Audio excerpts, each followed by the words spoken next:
I've seen when black people claim that the ancient Hebrews and Jews were black people and Jesus was not a white man. Many white people come across and say, okay, Jesus was not a white man, but he wasn't a black person either, because he was from the Middle East, and therefore, according to them, he must have looked like Arabs. But this is a fallacy. Just because the modern population of a region looks like X doesn't mean that the ancient inhabitants of that region looked also like X. For example, look at Australia. Are white Australians descended from the ancient Aborigines? Or are white Mexicans descended from the ancient Mayans? Of course not. The Middle East is the most melting pot region of the world. There are black, white, brown, Indian-looking and Mongoloid-looking people in this region, all of whom claim to be native and indigenous to this region. And for example, in Arabs, there are black, white, and mixed, the so-called brown Arabs, all of whom claim to be the real Arabs. But which of them is the real Arab?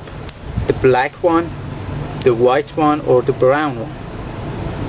The same goes for Iran. There are many different ethnic groups in Iran.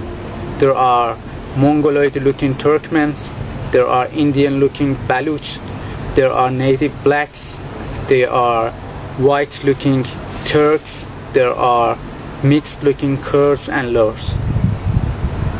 Which of them is the true Iranian? And unlike what the believers of the Indo-European hoax claim, the white-looking people in this region are not descended from the ancient mythical Indo-Europeans. These people are mostly Turks or descended from Turks. For example, here in Iran, up to 40% of people are Turks, and I don't know how many of them are descended from Turks, meaning are related to Turks. And the most white-looking people of Iran are mostly Turks, but there are also Russian, Georgian, and Armenian people too living in this region. And we all know that Turks are not an indigenous people to this region. They came from southern Russia and the Central Asia in recent centuries, and they cannot be an indigenous people to this region. The ancient inhabitants of the ancient peoples of the Middle East were all different types of black people, different groups of black people. Assyrians were a black people, Persians were a black people, Elamites were a black people, and Arabs, yes, were a black people. That's why you see Assyrians have depicted themselves with curly hair, curly beard, and dreadlocks. That's why you see Persians have depicted themselves with curly hair and curly beard.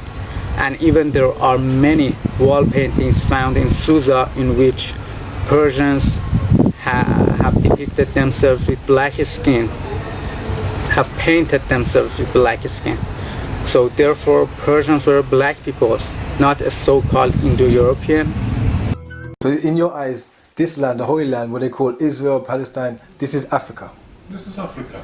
We've done a great job in being able to demonstrate that this is Northeast Africa. And once we begin to look at it as such, and we stop believing this idea of Israel being a part of the Middle East. Go over here, and I'm going to show you where Israel sits on the African tectonic plate, which means that Israel is Northeast Africa. What do you mean Middle East? Is there an Upper East, a Lower East? What do you mean Middle East? For most of the blacks, they have a confusion about Israel. This is your home. This is your land. But you know, the government, before the Turkish people come here, they control this land for 400 years, and they left, and we